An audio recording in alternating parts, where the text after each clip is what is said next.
Welcome to Food Revolution Conversations, where we explore healthy, ethical, and sustainable food for all. This is Ocean Robbins, and I am here now with my dad and colleague John Robbins to welcome and introduce Senator Cory Booker. Senator Booker represents the state of New Jersey in the United States Senate.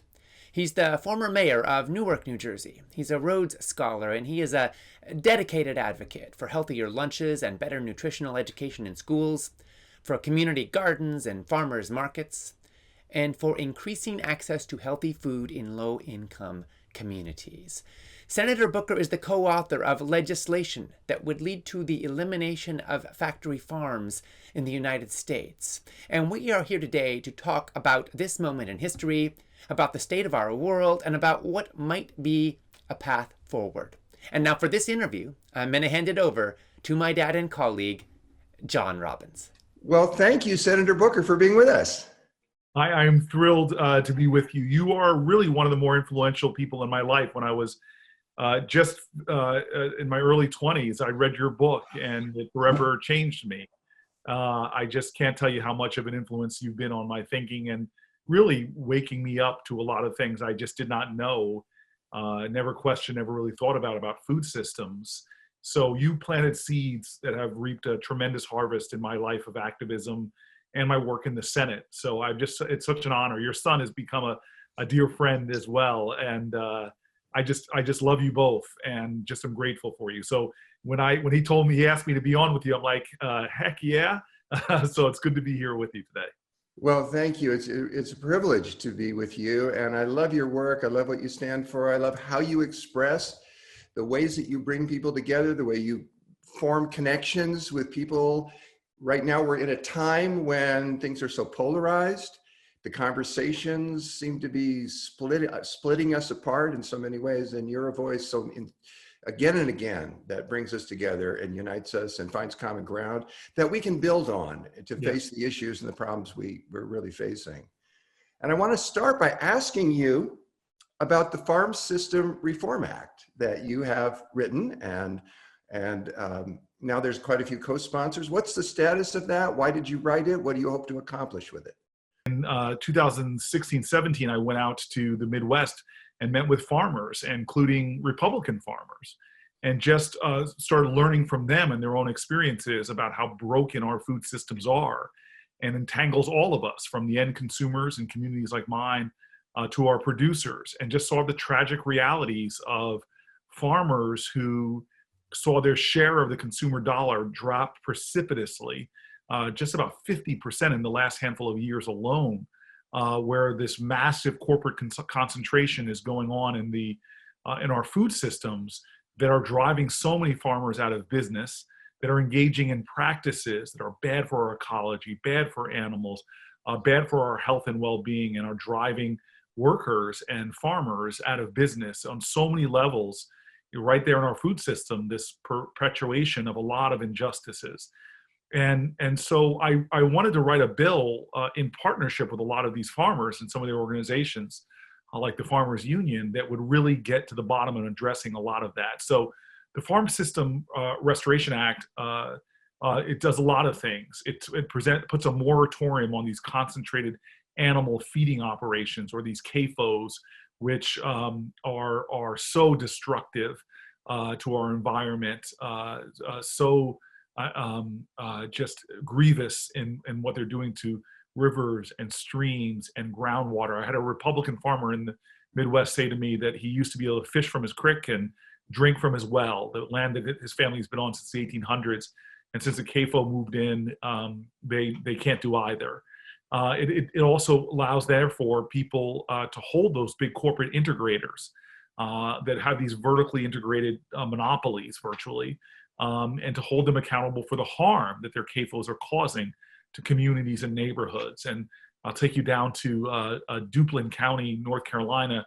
The first time I watched one of these massive pig CAFOs and the huge lagoon of pig waste, and watching it sprayed on spray fields, and then watched the spray mist off into surrounding areas, met with the residents and heard their horrific stories of respiratory problems, not being able to open their windows, run their air conditioning, put their clothing out on the line, property values going down. And these were low-income minority communities.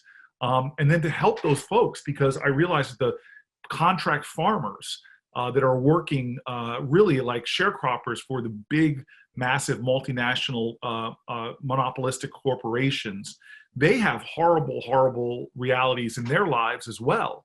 And so we help them in this bill by putting about $100 billion into voluntary buyout programs for these contract farmers who want to transition away from this perversion of agriculture, away from these CAFOs, and get into some more sustainable practices that speak more to our heritage.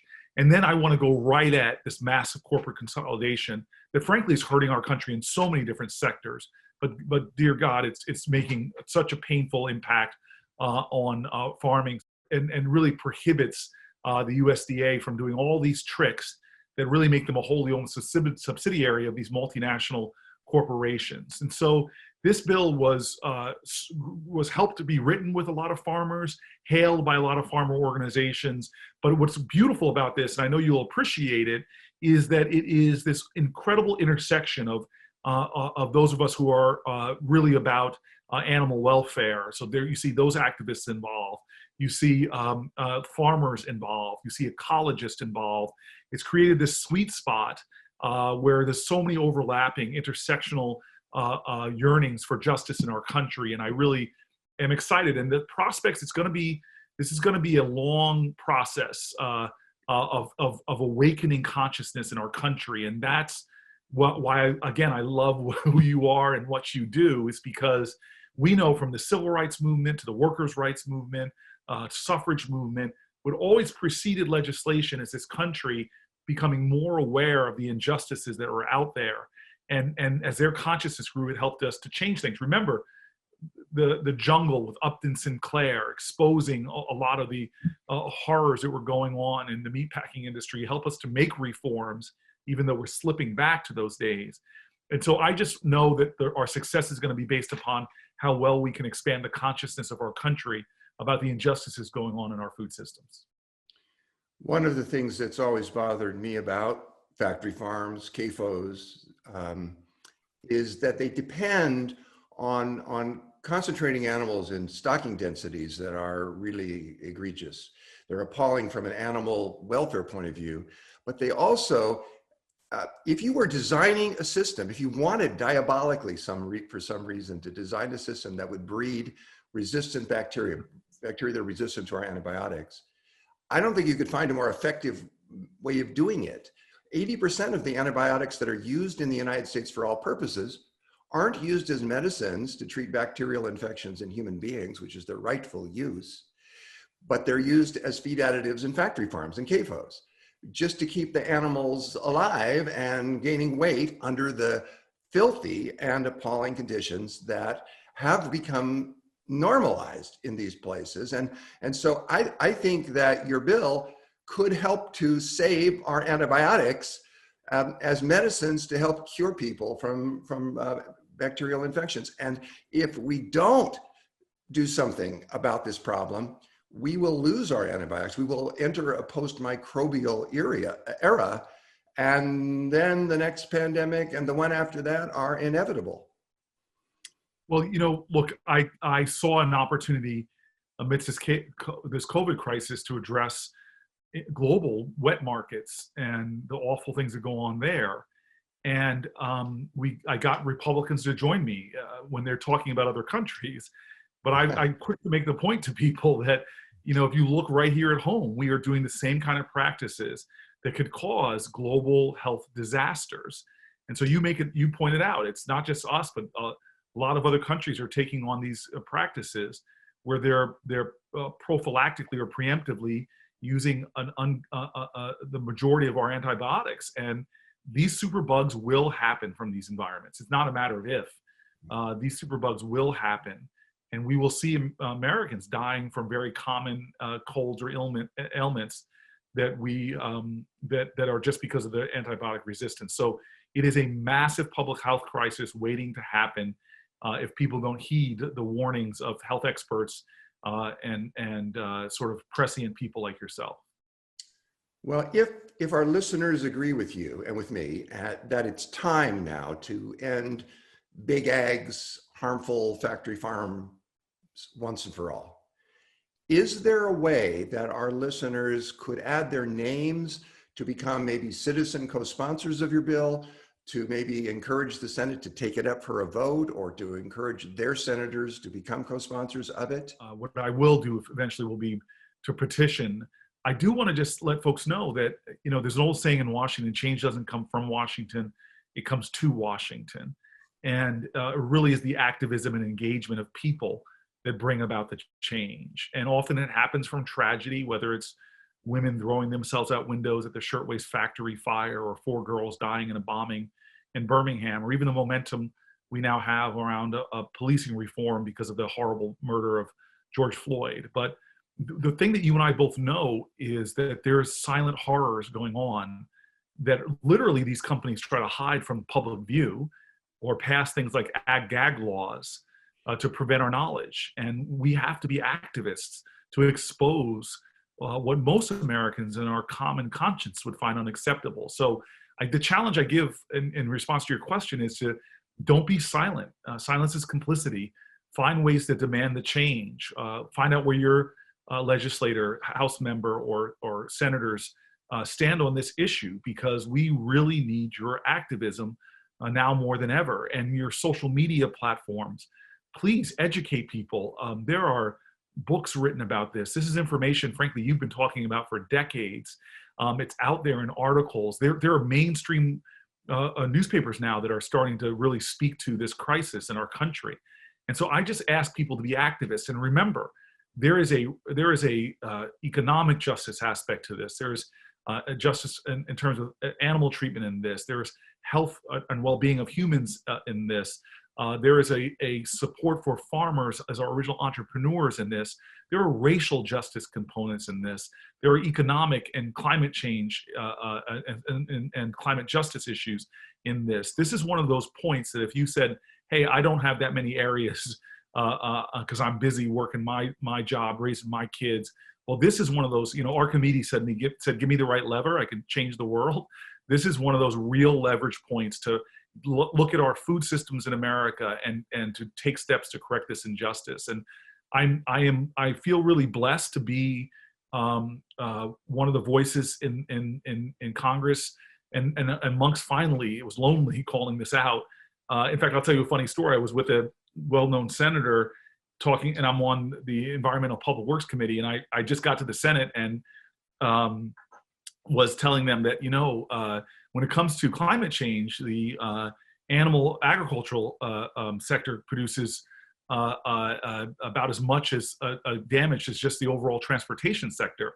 And I still remember they were like, shh, like it's like that's talk about an inconvenient truth.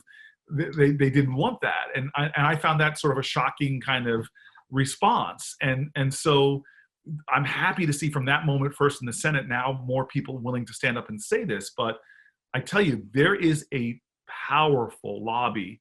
And, I've from big oil to pharma, these are formal lobbies, but big ag, I am telling you right now, has such a hold. Think about this for a second, that the almost 90%, about 90% of our ag subsidies, the things that you and I as taxpayers pay in to go to 4 monocrops, a significant amount of that is to go feeding livestock, the billions of animals that we slaughter every year.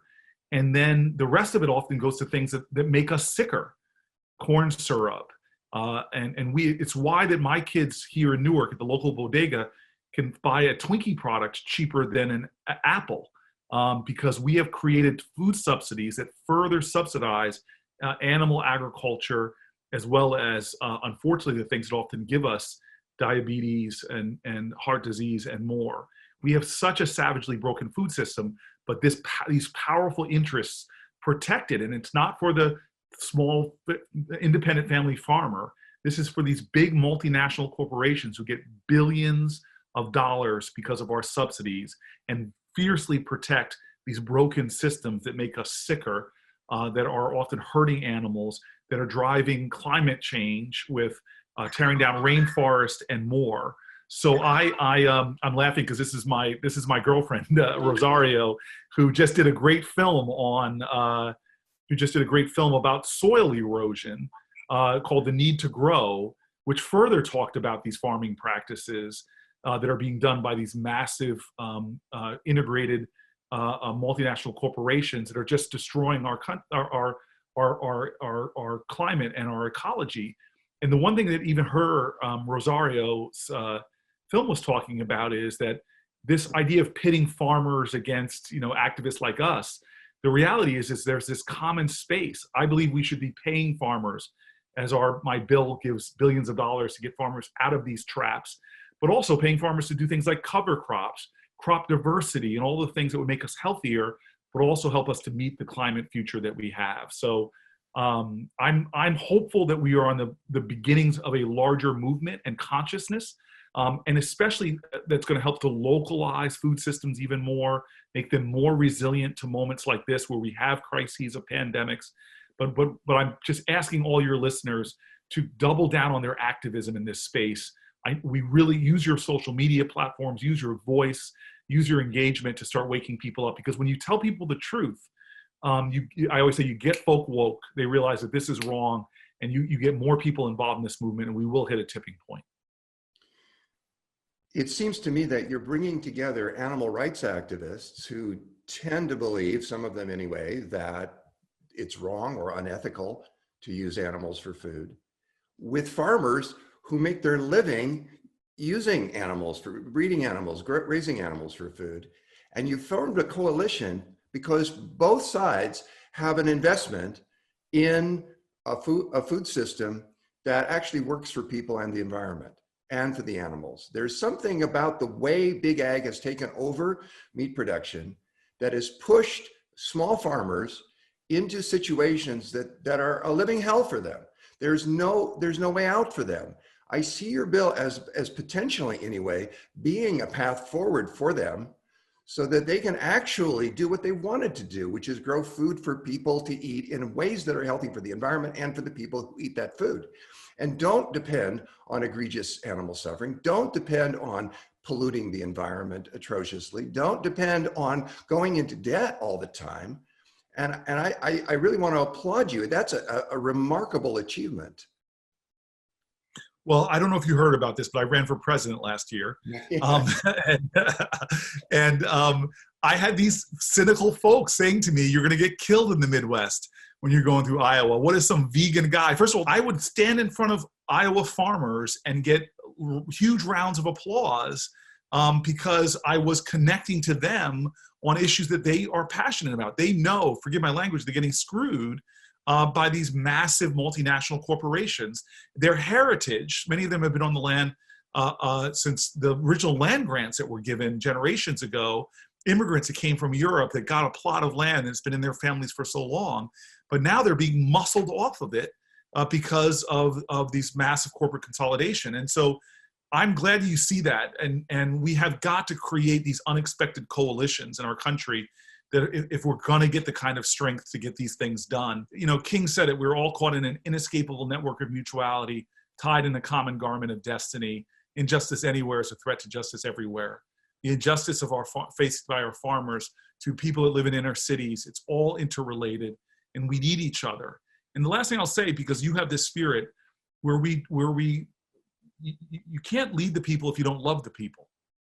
And what my heroes from Ella Baker, Gandhi, King, these were people that even those that hated them, they still never stopped seeing their humanity. John Lewis, who's one of my great living heroes, told me the story as we were driving to see Jimmy Carter in Plains, Georgia, and it was a long car ride. But he was telling me about one of the people that beat him on the Edmund Pettus Bridge, how he was nonviolent, never stopped extending love to someone who hated him. And years later, he came to his office, I think with his child or grandchild, and asked for John Lewis's forgiveness. And we need to give pathways for redemption to each other, extend grace to each other. Often and I still remember a story, one of my friends at a vegan restaurant told me once that he had some dish that had a little bit of cream in it. And he had people break in and spray paint, like all this stuff. He goes, there's a butcher shop down the road. And he got the wrath of people from within our own movement. And I just hope we can all understand that we're all evolving. There's an urgency in addressing these issues, but even people that we might perceive as on the quote unquote wrong side of this, we need, as you said, to find that common ground, to begin to find solid ground to start to build upon, and make progress upon. And I think that that's why the love we have for each other, the compassion to understand that this contract farmer who has this massive CAFO on their land, that they're trapped too in a broken system, and we need to imagine our way for everybody to have a pathway out to economic well-being, security for their families, and dignity. Right now, we're in a racial moment where the ugliness of systemic racism is becoming more visible to everybody. You know, there is wretchedness and pain and hurt in this country. There are scars and wounds that have not been healed. There's unfinished business that we see from a wretched criminal justice system that makes us call ourselves the land of the free, but we're only 4% of the globe's population, but 1 out of every 4 incarcerated people. We see horrible disparities in educational opportunities, environmental injustice, the #1 indicator of whether you live near a Superfund site or drink dirty water or breathe dirty air is going to be the color of your skin. But despite all of that, I still have hope because I know what the reservoirs of love and the possibilities that exist within the human heart and the human soul. If we can become aware, if we're willing to take time to open ourselves to others' struggles and expand that circle of empathy I talked about before, that ultimately should lead into action. And so I as a mayor of a majority Black city here, I was so distraught by the broken food systems that I created New Jersey's ever first food policy a position in my city hall. And I started really learning more about how do we have, why is a McDonald's Happy Meal $1 or something like that? Because again, of what our society has done to subsidize illness and horrific treatment of animals, and all that goes into the billions of animals that are killed, it is directly connected to the disproportionate rates of disease in my communities. As a great guy named Ron Finley, please watch his TED Talk. He's called, you know him, the guerrilla gardener in South Central. He says in South Central we have drive-bys and drive-throughs, but the drive-throughs are killing more people than the drive-bys, because we have these systems that disproportionately are impacting communities like mine that had food deserts, but yet fast food restaurants where you could get a Happy Meal for $1 that would ultimately affect a child's performance in school, creates these stratospheric obesity rates in our communities that erode the potential of my children, of our children. So this compounding injustice of us having cities like mine that by design were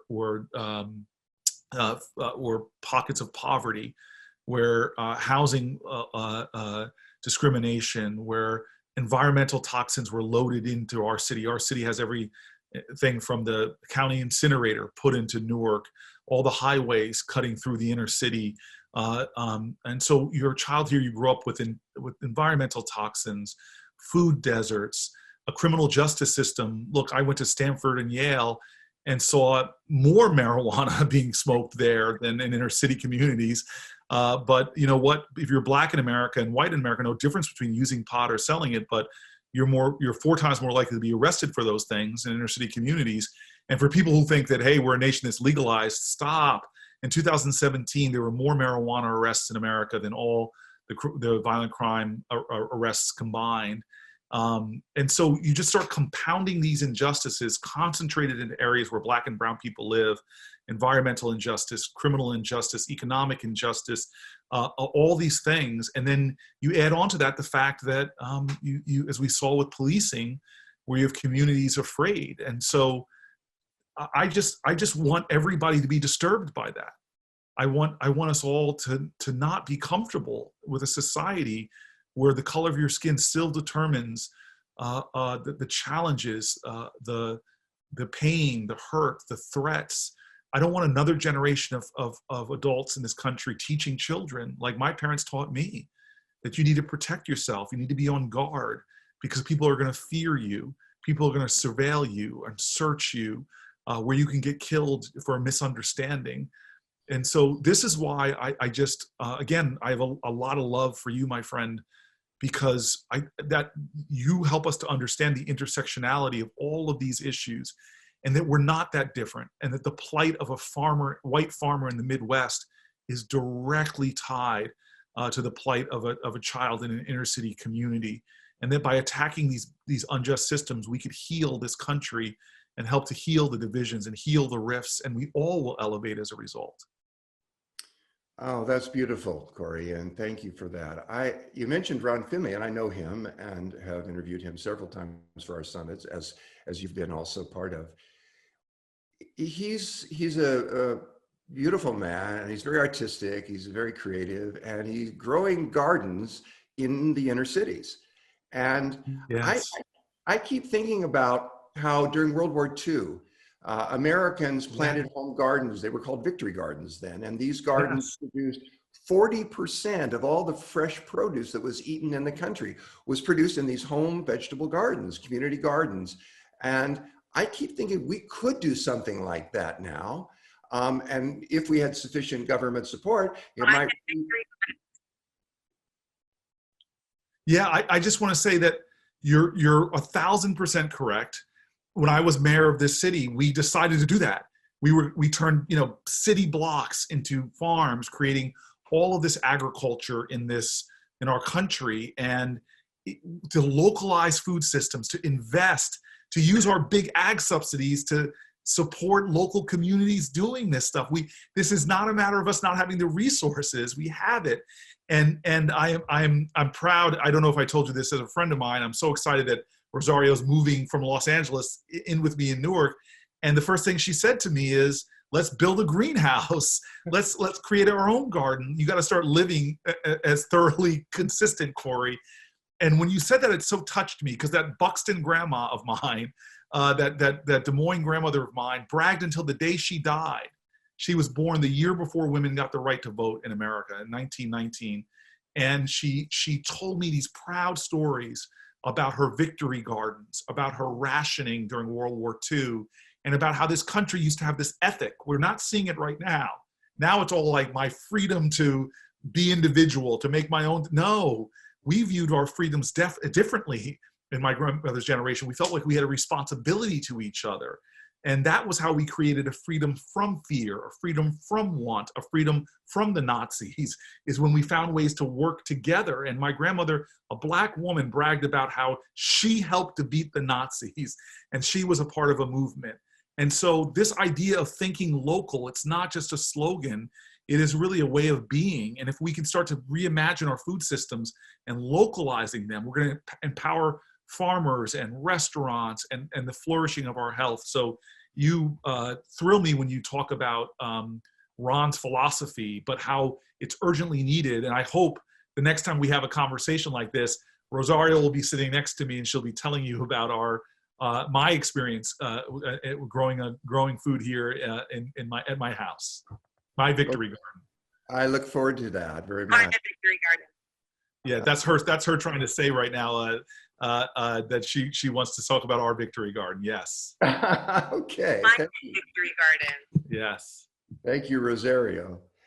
Cory, I want to bring up one other topic. It's a painful one, but I know you don't shy away from pain. It's often a place where we can meet together. If we have empathy for one another, we can understand each other's pain. We can identify to some degree with it and do something about it, finally. Right now, there are 50 million Americans who are dependent on food banks.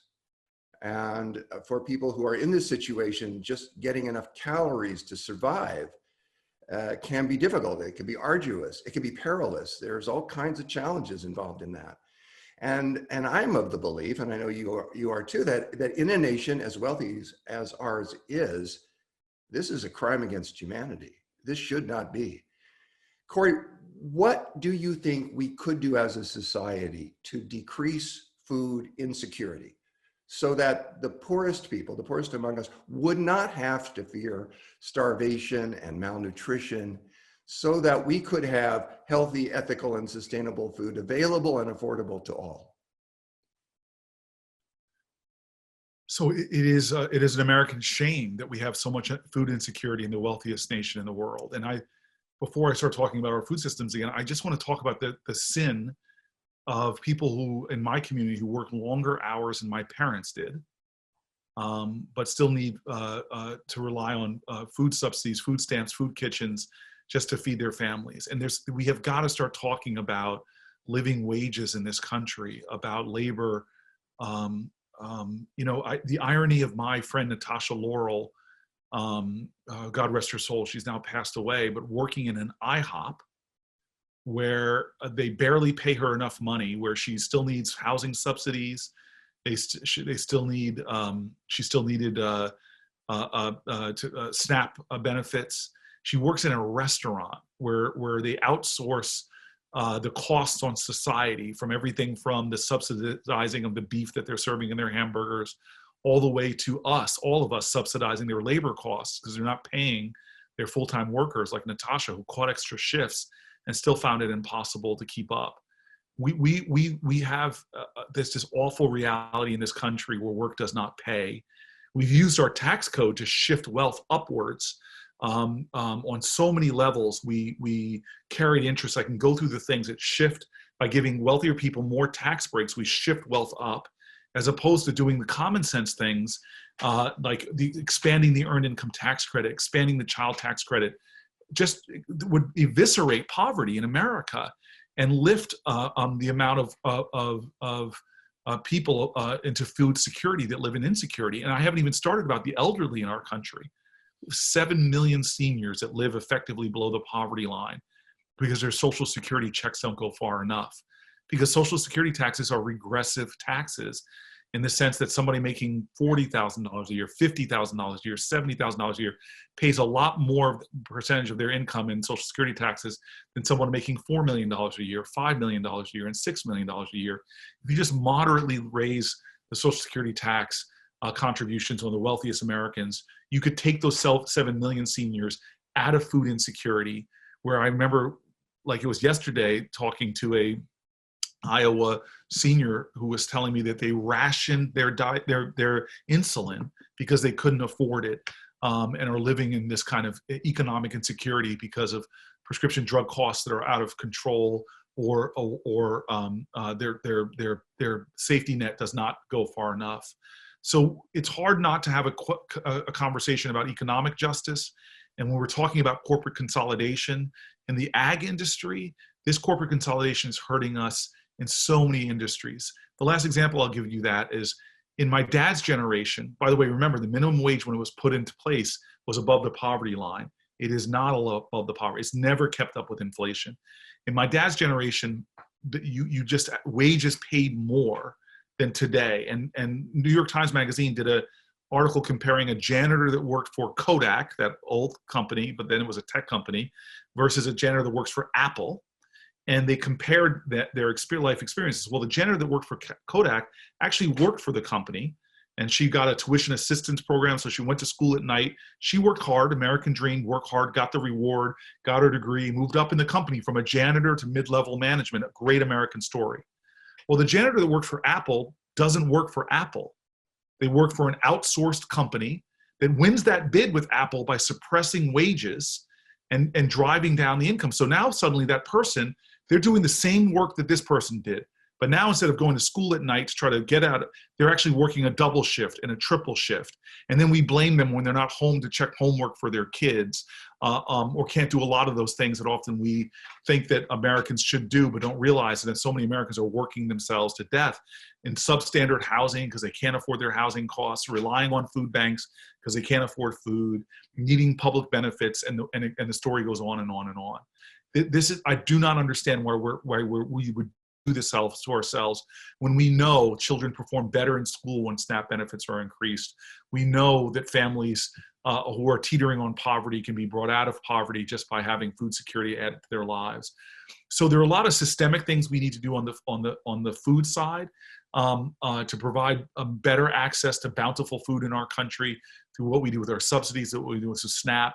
But this economic injustice in our country, where I watch people who work longer hours than my parents did, but they still find themselves falling behind. This is something we have to address as well. We sure do. And I'm afraid it's going to get worse before it gets better because of the COVID-19 issue, what it's doing to the economy. And I see dominoes about to fall on a lot of people in a heartbreaking way. Already there's 14 million American children whose parents are having a hard time feeding them. And the percentage in the Black and brown communities is even higher than it is in the white communities, as often is the case in this country. It sometimes is, a lot of us can feel, I can feel certainly overwhelmed. I can feel almost resigned. It's like so much, the difficulties, the problems are they can seem insurmountable. The forces behind them can seem so massive. There's so much momentum behind them. There's so much vested interests that it can seem intractable. And yet when I listen to you and when I talk with you, I feel that resignation lifting. I can feel something hopeful starting to arise in me. And I love you for that because it gives me a sense of aliveness and connection to the problems that's fruitful, that I can be effective. There's things we can do. We don't have to accept it the way we've normalized it to be.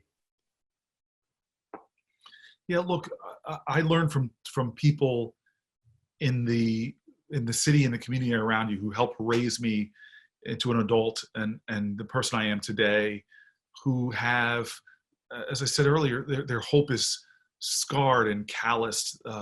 Their hope has been bloodied and battered, but yet they still hope anyway. For them, hope is this indomitable, invincible determination to never let despair have the last word. And that to me is what real hope is all about. And we are not powerless. We can't surrender our power. The story I told a lot during the campaign was just the fact that there was one white guy on a couch in 1965 watching TV. I know the movie he was watching was called Judgment in Nuremberg.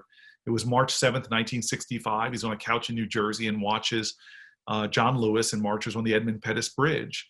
And his first instinct is to go to Alabama, and he was a young lawyer, and try to help out. But he realized couldn't afford a plane ticket, couldn't shut his business down, was barely making ends meet, had a family to support. And the problem with racism in America was so big, but he didn't allow his inability to do everything to undermine his determination to do something. And so he did a little calculation in his head and realized he could afford 1 hour of pro bono work. And he goes to working. Now, I called him up to interview him because he said he helped meet with this incredible group of activists and form a sting operation to help Black families who were getting turned away from housing in white neighborhoods in New Jersey. And he said he got this case file of this family that needed some help. He said they went and fought to help the family. There was literally a physical altercation when the real estate agent refused to give the contract, sicked a dog on the father and punched the lawyer and all this violence. But they ended up moving into that town. And he says to me, Cory, you know the name on that case file, right? And the name on the case file of that family he helped was Carrie and Carolyn Booker, my parents. And so here's one man on a couch years before I was born making a decision to give 1 hour a week of pro bono work that, as you said, clicked over all these dominoes. And here I am sitting before you as a United States Senator. So we are all more powerful than we realize. And, Reinhold Niebuhr wrote a lot about this. You may sometimes not even live to understand or see the ramifications of your decisions, but do not surrender your power. Do not yield or be seduced to despair. Do something right now, do something tomorrow in the cause for our country. You may not know it, that one day a 22-year-old sitting in Oxford is going to pick up the book you wrote, and it's going to change his life and turn him away from eating meat and send him on a lifelong odyssey to join you in your cause that you've been talking about for decades. You just never know what helping one family plant a garden it might do, or there's so many things that we can do. So you're not impotent. And I pray that we can work together. And I tell you this, all of us are our ancestors' wildest dreams, living lives beyond their even imagination. I still remember my grandparents' reaction when I graduated from Yale Law School. how dangerous it is. I still remember that grandmother from Buxton taking her to Barack Obama's inauguration, and the reporter asked her, "Did you ever think you'd live to see this?" And she said, "Nope." So I just want you to know, I believe if we are loyal to the work of racial reconciliation, of economic justice, of food systems, justice in our food systems, if we're loyal to the work, the hard yeoman's work, then one day our grandchild will one day say, we'll be able to say before them that we never imagined we'd live to see what they're seeing. You know, I recognize everyone's going to have authorship over their own food choices and should have that sovereignty. And people will make choices that make sense to them. They want to enjoy their food and should. But we can feed people healthy food and environmentally sustainably grown food. We don't have to pollute. We don't have to destroy the topsoil. We don't have to use pesticides and herbicides and insecticides and fungicides everywhere. We really could grow food organically, grow it in a way that respects the earth and respects the people who are involved in it, respects the animals that are involved if they are. And I wonder about your food choices. I know you are a vegan, you've said that.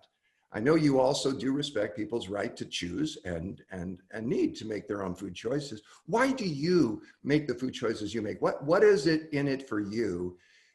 What is the statement you're making to yourself in your own heart, to the world, when you eat and choose the food that you do? So, I mean, what is the most intimate thing we can do is what we put in our body, right? And I realized that so much of the impact I have on the world is not by what I say, but what I do. And that thing I do multiple times a day, sometimes too many times a day, of choosing what I do. It's like I'm voting every moment. I'm supporting systems every moment. Whatever injustices that are there, I'm complicit in those.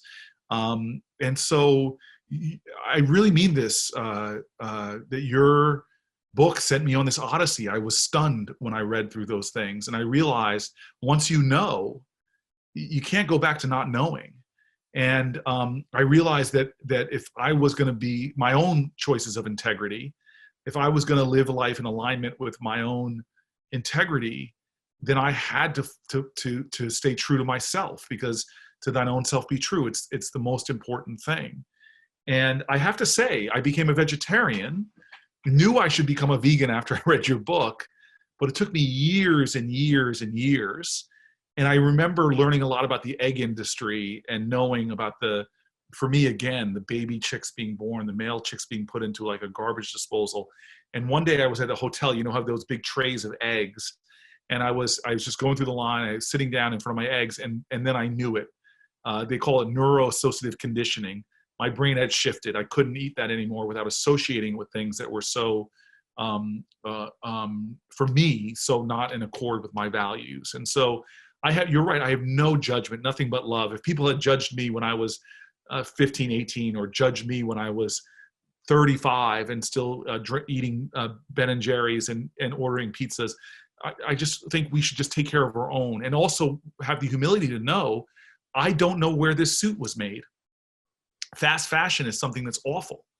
And this was my year to begin to examine that, and begin to learn more about those systems, because we all are living in society where, just because we live in a larger society, we participate in systems whether we know it or not. And so I just want to live my life where I'm growing in understanding and allowing that to inform my actions. And one of the most sort of affirming things I've done in my life journey has been by changing my food choices. You've got to lead with love, and it starts with loving yourself. But it's been a journey for me, man, and I'm not even nearly done in terms of just trying to get to a point where I'm living my life with the kind of integrity within my personal decisions, and that's going to make a bigger influence than any. You and I both know of people that preach it's like the newly converted sometimes. I just don't think that that's the way we make a difference. The way we make a difference is by living our light and letting it shine, and like a lighthouse, you're going to affect and guide and help others. But God, I'm a work in progress, and I pray for the strength that I can be the change that I want to see in the world. That simple ideal from Gandhi. It's a very simple idea and a very beautiful and powerful one, I think, and you're living it. A lot of us are as best we can. My own sense of it is that if you were to say, what's the odds that in 20 years, half the people in the United States would be vegan? I would say probably close to zero. That's just not going to happen. But if you asked, what are the odds that by that time, half the meals eaten in the country would be plant-based? I think that's doable. So I don't see that the goal is to convert people to be vegans. I see that the goal is to help people live healthier lives, make healthier food choices that are healthier for their bodies, for their immune systems, for their respiratory systems, for their ability to withstand viruses and other types of illness, and also to reduce their risk of chronic diseases, heart disease, diabetes, and obesity, all these other things that plague us today. And at the same time, make food choices that are more compassionate to the animals, more sustainable to the environment, can help to fight climate change. All of these things can be done with our forks, with our spoons. We don't have to become militant. We do not have to become abrasive. We can just care for ourselves and each other in ways that you model. And you are so eloquent in speaking for that possibility that all of us have, that opportunity that all of us have every time we make any choice. When we start to own our thoughts and the power of them, own our choices, our food choices, and the other ways that we interact with life and engage with life, and try to bring all of those choices into a deeper sense of congruence with our hearts and our spirits and our real purpose for being alive, then we join each other.